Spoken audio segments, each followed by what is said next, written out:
Guto, explica pra gente, cara, sobre a questão do CFADM, né? Que é um dos principais, se não o principal, um dos principais, ou se não o principal binário aí, né? O principal daemon de administração do Ceph, né? Do cluster Ceph. Explica pra gente qual é que é a vantagem dessa modalidade, né? De ter esse ambiente 100% de storage como serviço utilizando o CFADM. Legal, legal.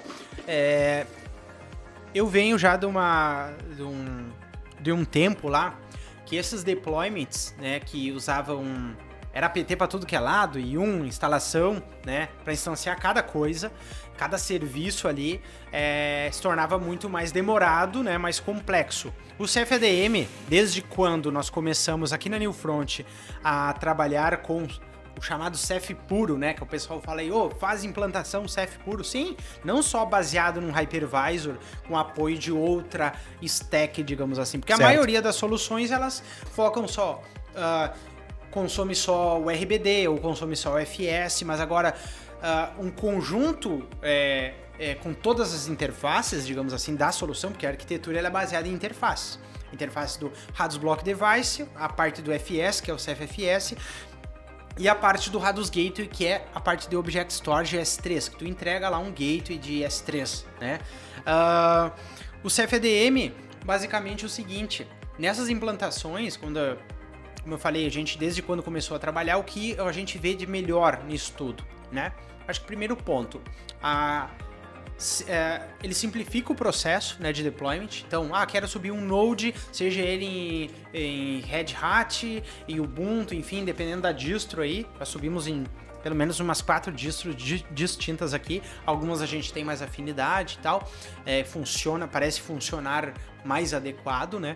Quanto mais perto da origem, né, da tecnologia, o funcionamento parece casar melhor, né? Então, todos os deployments, tudo começa a partir de um node, seja ele físico, né, ou implantação virtual, depende, a maioria é físico, né, host físico, Berry lá, instala o SO, vou fazer com o Ubuntu, instalou, né, botou na rede lá a gerência, instalou, você roda o Bootstrap de configuração, ele vai instanciar um monitor, o primeiro acesso, então ele instancia MGR, monitors do primeiro acesso e o dashboard.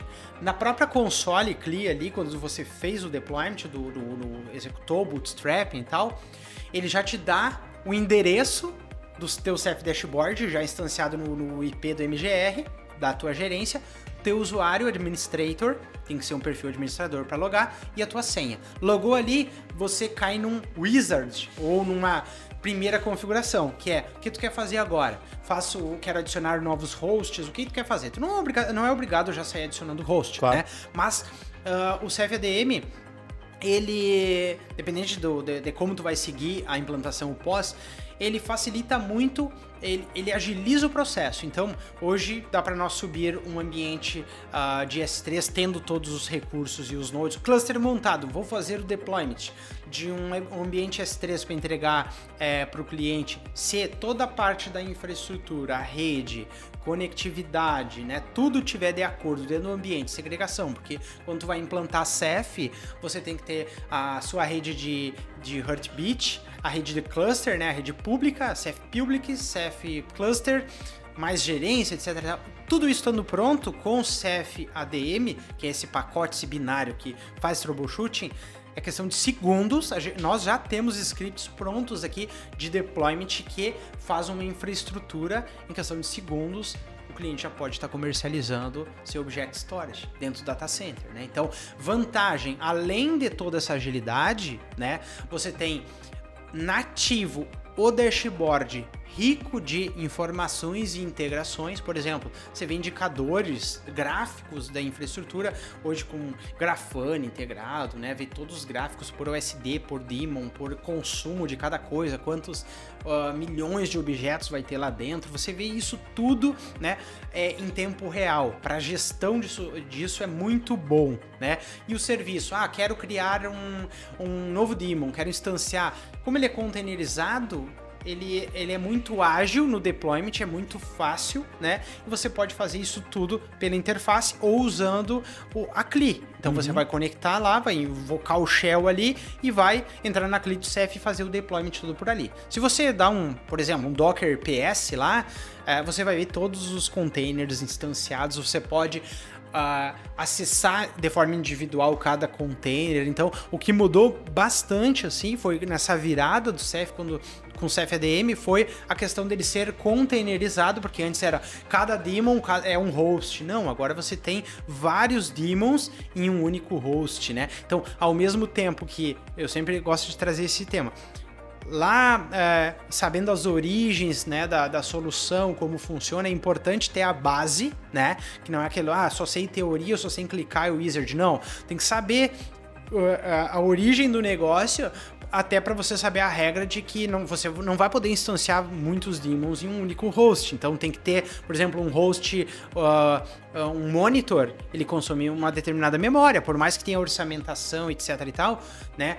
Algo que equaliza, você tem que ter um conhecimento, saber a regra disso. Porque não adianta ter um host com vários monitors, se você perder aquele host, perdeu todos os monitors, né? Então tem algumas pegadinhas aí que você, se não souber a regra básica disso, você não consegue implantar, mesmo que ele simplifique, ele vai te guiar pela melhor forma, né? Mas é importante saber essas regras. Mas o Ceph ADM para nós hoje é algo assim espetacular, porque você tem a capacidade de entregar para o cliente a interface do RBD, do FS, já com o NFS integrado, o Overganish ali, né? O S3, então tudo em um conjunto, ele gere tudo pelo Ceph Dashboard. A questão do dimensionamento, né? Sim. Que nós tínhamos comentado antes. E pegando esse gancho do dimensionamento, tem uma pergunta aqui que é muito importante, eu acho que casa exatamente com esse tema, né? De como é que seria o sizing de hardware disso tudo, né? Como é que como é que o cliente pode ajudar hoje a Newfront a projetar esse dimensionamento desses hardwares, né? Para criação dessa nuvem, né? Para, digamos assim, ter essa nuvem perfeita, do jeito correto, da implementação correta, com o dimensionamento dos equipamentos corretos. Perfeito. Esse é um ponto bastante importante, né? Por incrível que pareça, a gente não vê muito isso, né? Às vezes ou faz com o que tem, né? Ou compra o que acha, mas quando tu faz um sizing bem elaborado, tu vê o quanto isso faz diferença. Por quê? Primeiro ponto, a gente faz muito sizing aqui na Newfront, né? E é importante conhecer e entender a demanda, a necessidade do cliente, né?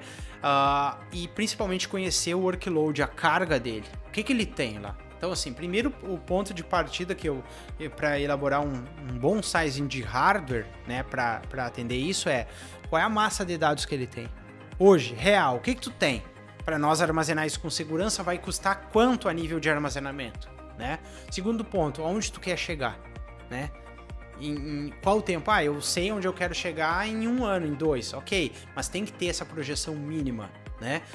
Aonde tu quer chegar. E junto com isso, considerar as perdas. Não importa se o equipamento é novo, a qualquer momento pode ter algo relacionado na infraestrutura que pode prejudicar estes servidores, né? Este data center, este rack, esses chassis.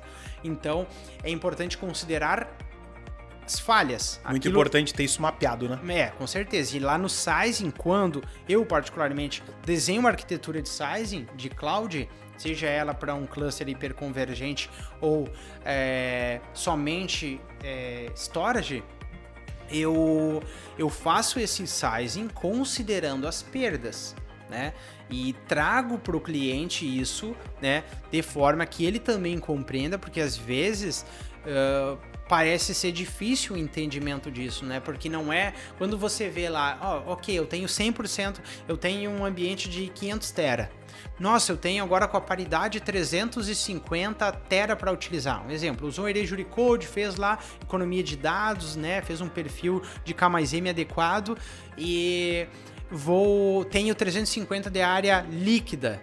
Tá, beleza, o resto sobrou para paridade. Mas se perder um host, quanto vai ficar a tua área líquida? Então, na hora de você vender até para o seu cliente final, você tem que considerar suas perdas, porque não é só a perda, uma coisa é, perdi, ok, ainda a tua área líquida está disponível lá. Por que ela está disponível? Porque ela não reconstruiu. No momento que eu estou trabalhando em um cluster de 6 servidores, e aí eu fui lá e perdi um que ele era responsável por guardar 50 tera de dados. Até que o Ceph não faça a reconstrução desses 50, por mais que a área é recalculada, ele não inflou ainda aquela área, não mexeu na área líquida. Agora, quando tu reconstrói réplicas perdidas, que são os PGs, né? Recupera PGs, diz, olha, a minha regra é manter 3 réplicas. Quando você tenta recuperar essa réplica, o seu espaço útil líquido, ele reduz, né? Então, muitas vezes você tem que, na hora de um sizing, projetar já a perda, então sempre com sobra. E aí, junto com isso, no sizing, um dimensionamento correto de processador, né, para os servidores. Então, escolher esse ambiente é para servidores mono ou é biprocessado, como que a gente vai atuar de memória. É só storage, ok. Quanto cada daemon usa? O daemon vai ter 24 discos cada servidor. Cada daemon consome X de memória aqui. A média é tal. Ok, já dá uma condição de sobra para mais, né? O sizing pensando em rede. Qual o tamanho do seu workload, aonde você quer chegar, quanto quer trafegar. Eu já vi cenários que o size foi feito errado, a ponto de que a rede não supria a velocidade das unidades NVMe, né? Então um cluster all flash, por exemplo, ele tinha maior capacidade de gravação e leitura em unidades do que em capacidade de throughput de rede. E isso era um gargalo para o ambiente. Isso gera o quê? Gera slow heartbeats, dificuldade na comunicação entre daemons, né? Contenção de I/O nas máquinas de leitura e gravação, até mesmo interrupção total do ambiente de storage. Então é bem importante. E claro, após um upgrade, toda a parte de I/O do ambiente melhorou. Por quê? Porque agora sim a largura de banda atende ao equiparado ao ambiente ao flash, né? Então o sizing, você pega o hardware, desmembra o hardware, analisa o que você está querendo fazer, né, com aquele seu projeto, qual é a carga que vai ter e conecta as coisas, né? Então há o requisito da solução, mas também não podemos esquecer na hora de um sizing do requisito daquilo que você quer, aonde você quer chegar, o que você vai consumir, né? E para fazer isso corretamente, senão vai ter um gargalo ou outro. Muito eu vejo também por erros de sizing, algo que acontece bastante nossa área, digamos assim, no nosso segmento, nossa área de atuação o hypervisor tal não é lento, ou não funciona bem. Ok, o outro funciona tal. Sabe por que isso? Porque muitas vezes, a gente falando de diferentes hypervisors, cada um tem uma técnica, uma forma de armazenar dados, de fazer cache, etc e tal. Uns fazem cache em memória, outros fazem cache no bloco da VM, outro usa tierização, outro usa controladora, né? E é importante saber de tudo isso, porque muitas vezes você está tendo uma penalidade de CPU, introduzindo contenção de I/O numa máquina virtual, mas está sendo causado por um disco lento, um disco ruim que foi investido lá errado. E foi feito, isso não foi previsto aonde? No sizing da arquitetura. Da mesma forma, tô tendo problema, tá lento, tu tá usando um local que era para ser em 100 GB, ou no mínimo 50 ou 25, tu tá usando 10 e tá topando. Então, não adianta ter o flash se tu não tem, se a solução é SDS, que o Software Defined Storage não é local storage, ele fala distribuído. Para ele falar distribuído com velocidade e robustez, depende totalmente da rede. Então, o sizing, ele tem que ser feito baseado no workload, no hardware, no que se quer. Até o hardware, assim, independente do vendor, da marca do fornecedor, é um requisito mínimo que eu preciso atingir. Então, assim, aonde tu quer chegar, qual o teu workload, o que tu tem hoje, quanto vai ter que custar para migrar isso, considera a tua perda, né? E agora nós vamos montar e eu vou te dizer, tu precisa cotar isso. E aí eu aqui, como Newfront, eu entrego para o nosso cliente, pronto, pode cotar estes recursos. Com isso aqui, eu assino embaixo. E é assim que a gente faz o sizing. Isso é um exemplo. Às vezes vai mais além, porque eu já entro na arquitetura.